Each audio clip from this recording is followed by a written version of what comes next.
Hi there, and welcome to our second coffee break conversation. We're really glad tonight to have some volunteer youth leaders with us. Last week we had some of our employed youth and children's workers, and tonight we have some volunteer youth and children's leaders.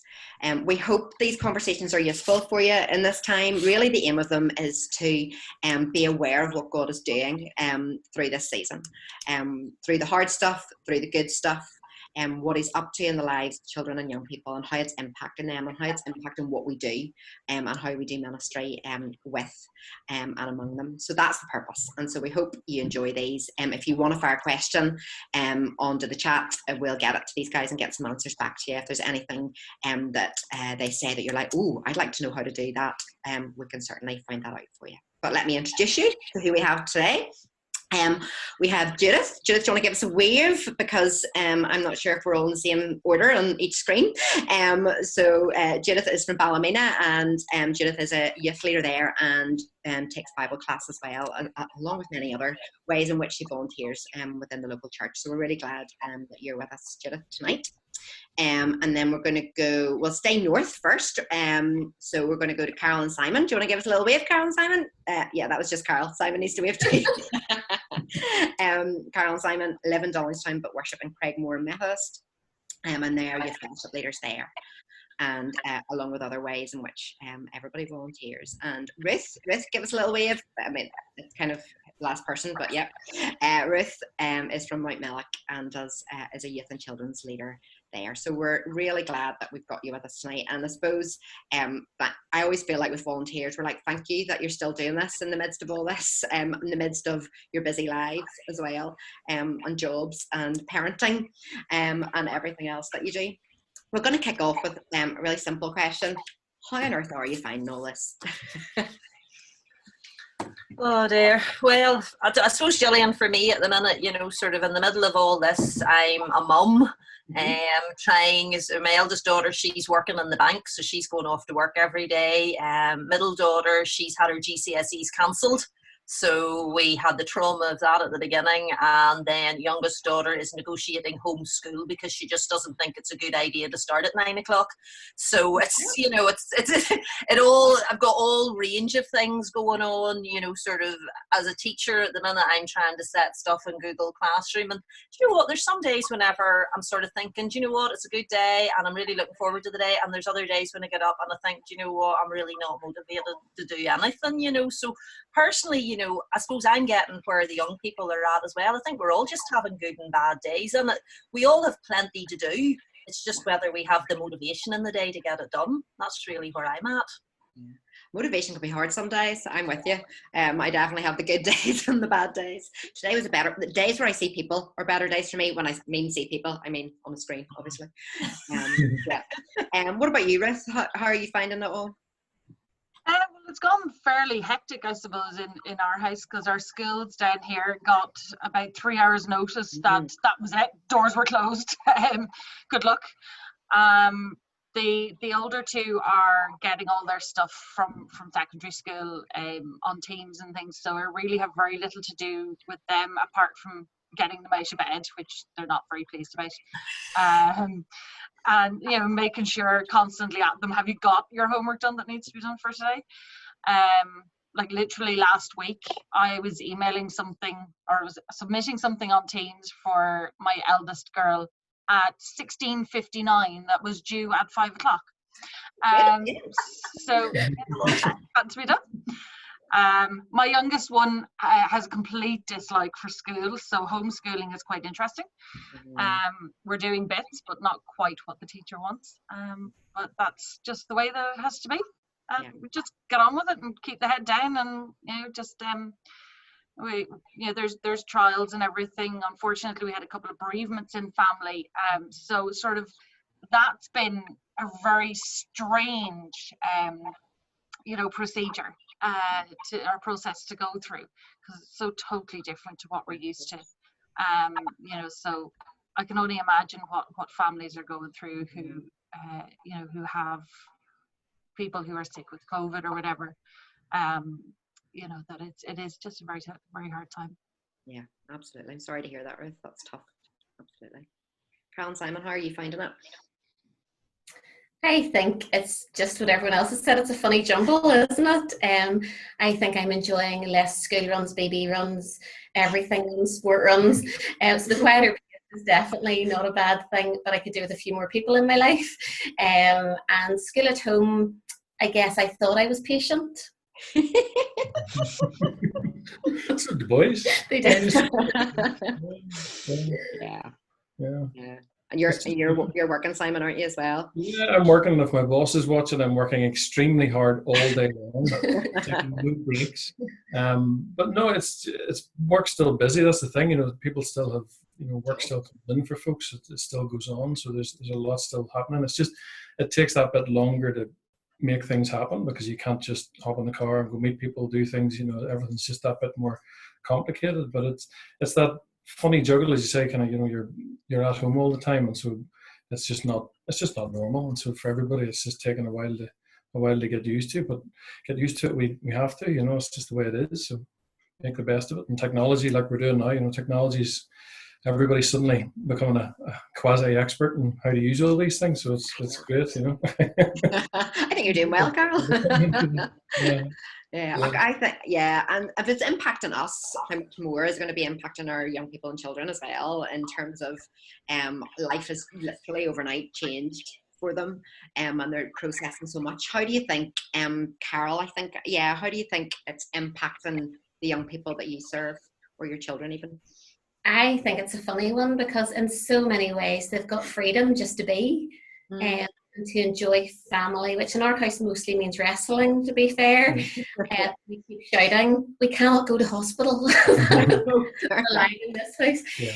But there's also just so many missed opportunities. And I think in lots of ways, so with their friends, with their sport, with church life, and lots of unplanned endings, which I think in this house have been difficult, and I know for lots of our young people have been difficult, like that end of P7 without an end, or no GCSEs, or like that's been challenging. But I also think our young people are hugely resilient, and they're just brilliant at getting on. I think we have to give them a lot of credit for that. But I also think their frustrations and anxiety almost leak out. So they're not making a big song and dance about it, but you can tell that at times this is just tough. And I think in that way we need to just be faithful in reminding them about how constant God is, and how unchanging, because obviously everything else has got thrown up in the air with no sense, but yet God is still constant. And I think to let them be brilliant and let them be not okay, and just keep checking in with them. What about the rest of you? Does that resonate with your experience of those you're working with or living with?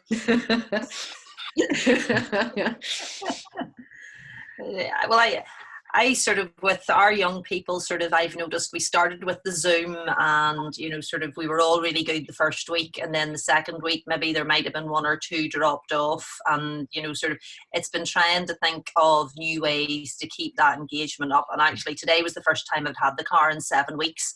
So Rachel and I went out. Ballymena is not too big, though I have been on country roads today I didn't know existed. And we went out to deliver a wee surprise parcel to each of the youth fellowship, so that whenever we Zoom on Sunday night, they all get to open their surprise parcel together. Sort of. So I felt that was important. I sort of thought 7 weeks in, we're sort of maybe losing the momentum on the enthusiasm for Zoom, and we're all sort of settling in. And I just felt for my guys, I just sort of thought, you know what, we'll make the effort, we'll do something a wee bit extra this week, and just see if we can try and get a few of them who have set us to the side a bit to engage a bit better. So that's really where we're at. There's definitely Zoom fatigue going on, and from what I'm hearing as well, not every young person loves their face on a screen. Exactly. I think they all do. I put on makeup tonight, especially for the occasion. I only do that on the days I have meetings. Simon, you do that too, don't you? My hair special. Ruth, what about you? What about those that you're working with? How do you think it's impacting them? Yeah, I think like what Judith was saying, there is a certain amount of just tiredness with Zoom and being online, because school is online, and there's just, while it was nice for the first couple of weeks and it was something new, now it's just kind of gone, almost like, I actually want to switch off devices and just get out for a while. that kind of thing. We've had a couple of online groups with Zoom that we've met up, but I've found it quite hard to sort of get or keep their concentration because they all just wanted to chat, and so I ended up just sitting back and just letting them, you know, it was their time to just see other people their own age, not listening to me.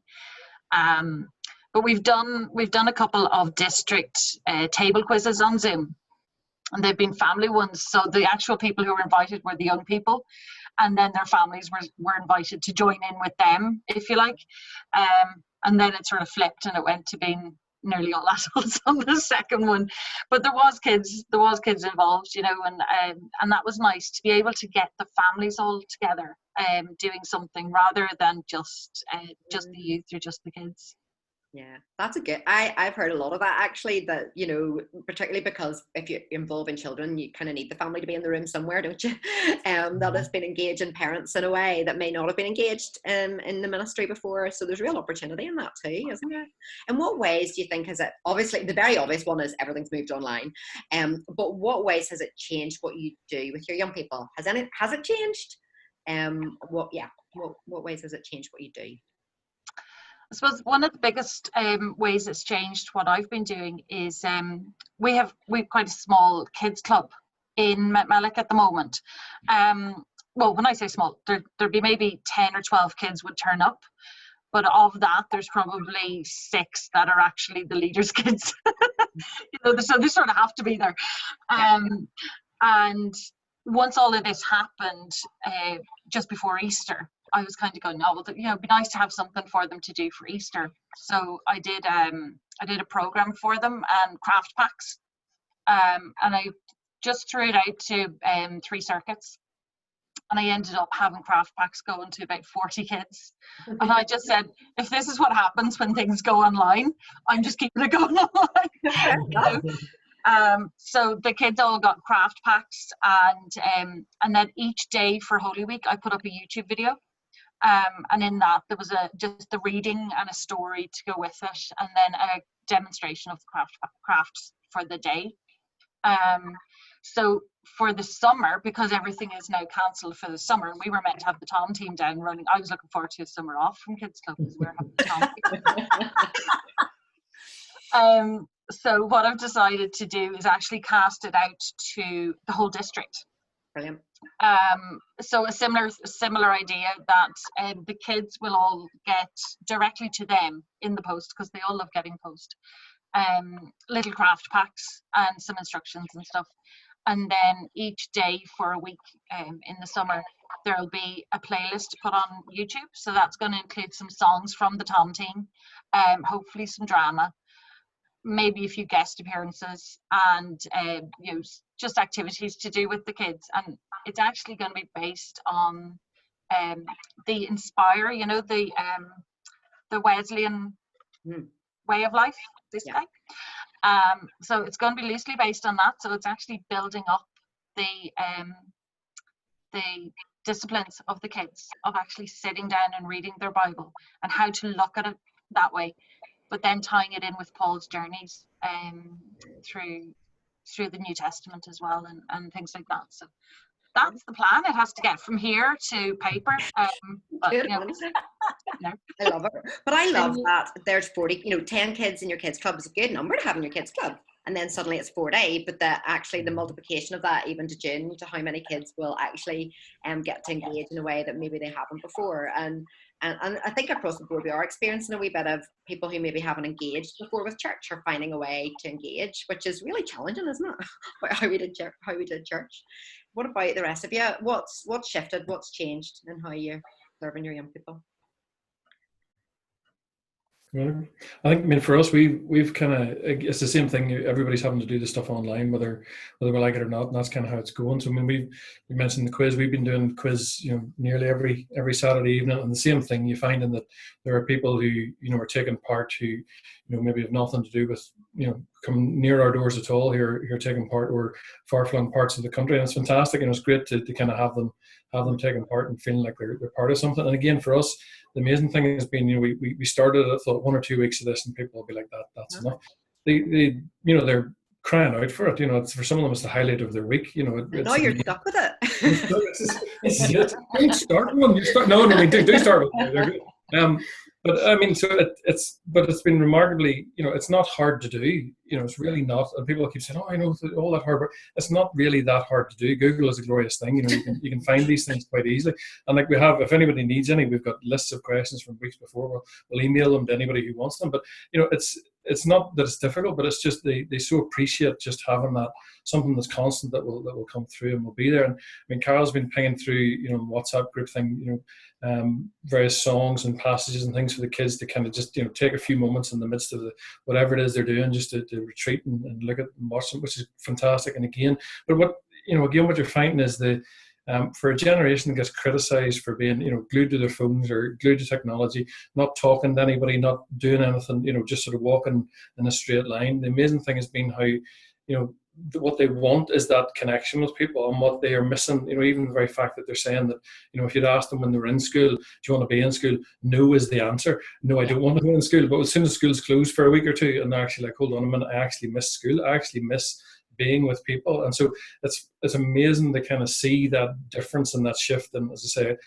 people that we criticize normally, we give off our to as much as anybody else for being glued to their phones, but they really are missing that community. And we try to do what we can. We can't replicate that. We can't, nobody I think has any way of actually fixing that, because you say doing this is great and it's lovely to see you people, but it's just not the same, so it's how do we, and that's why it's great, the suggestions that the guys have, about, dropping things to people's doors or posting things to them, that just that little tangible bit of something that is, from you is a fantastic idea, and we might well be licking that at some point, so one of hard. the ladies from our church today sent the boys a wee personal note each with a sunflower seed and a wee verse about it growing and then how they can grow during this time.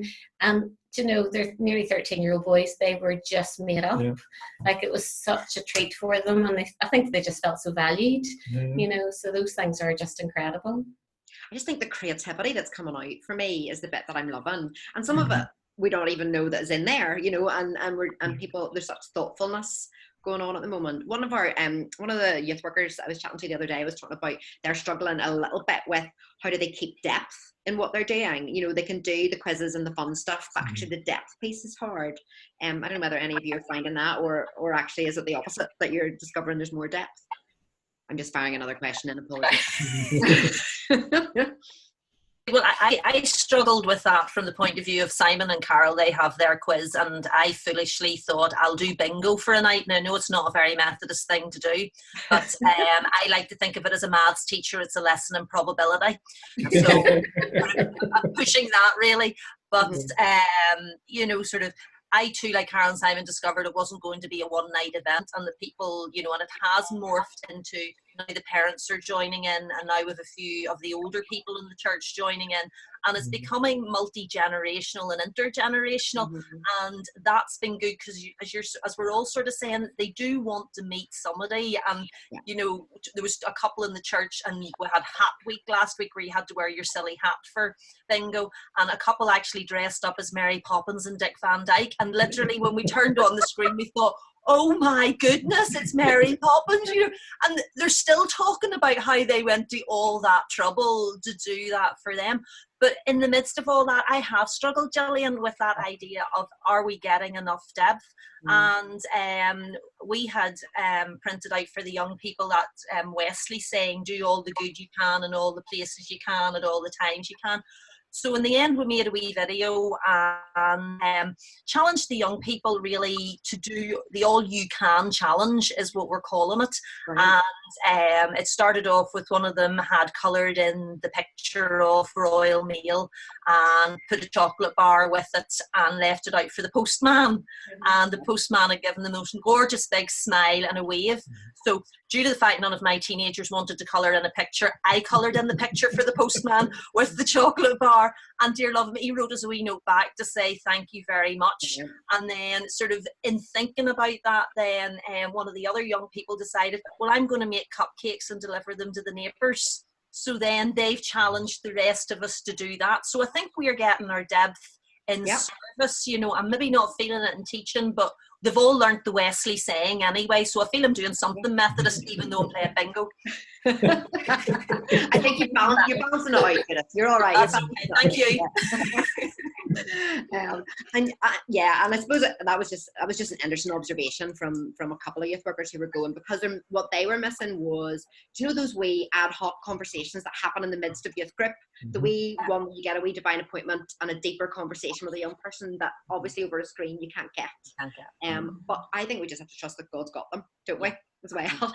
God has our young people, he knows, and he knows their hearts, and all the stuff that we're sowing into them in so many different ways, whether that's through challenge or Bible verses or songs, that's never wasted in God's economy. A little funny question before we move on to another one. Have you had any disasters online? Have you had any things that just haven't worked, or funny moments, or I mean, Mary Poppins and Dick Van Dyke is pretty good. That's up there. Anything that hasn't worked? Well, not a disaster, but we had a really funny game. So we played. Do you remember, like, you used to sit in the four corners of the church hall and then bring a shoelace and bring a. Oh yes. Yeah. So we did that on Zoom. It was so funny because they all like jumped up, leapt over their beds, ran through the house, and came back with a tin of beans or something.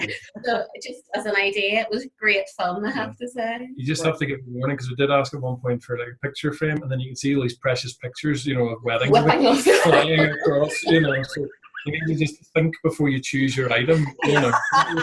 No crystal, no, you know. Choose wisely. I like it. I like a good old game of Bring Me. That used to be a great youth fellowship game. Oh yeah. Back in the day.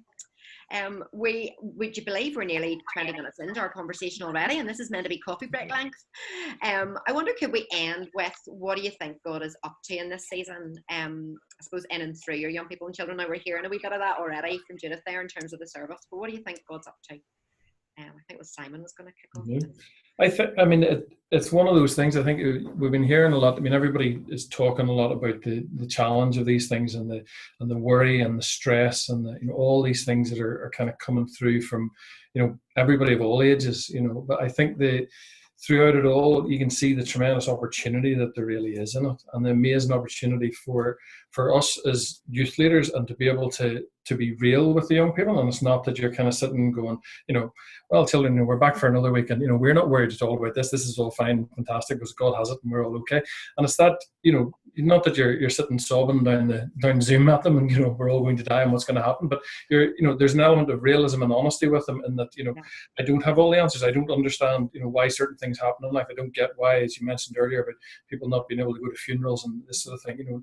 Tragic things that are happening, but yet underneath all of that, we have a confidence, and we have a hope, and we have a reassurance, and we have promises that we can share with them over and over again. And so there's out of all of these things, there are always ways that God can move. There's always ways that God can show us and teach us more. And if anything, most of us could do with being reminded every once in a while that we don't have it all sorted, and we don't actually we aren't actually in control of everything that's going on in our lives. And this has been the phenomenal leveler for everybody. I mean, there is nobody who is kind of just blasé, sort of passing through all of this. And so for all of us to be able to have that realism, and for the children to be able to see that, and as I say, hopefully not in a overwhelmed kind of way that we're sitting in pieces, but just to see this is normal, this is life, this is how we get through it, but yet to see the positives that there can be coming out. And I do think that's where the technology and the bits and pieces, that when they're used right, are a phenomenal opportunity. And even say the things that Carol's sharing, some of the things on YouTube and so on, where kids maybe are on YouTube all the time, but maybe not looking at those things. They're maybe looking at other things.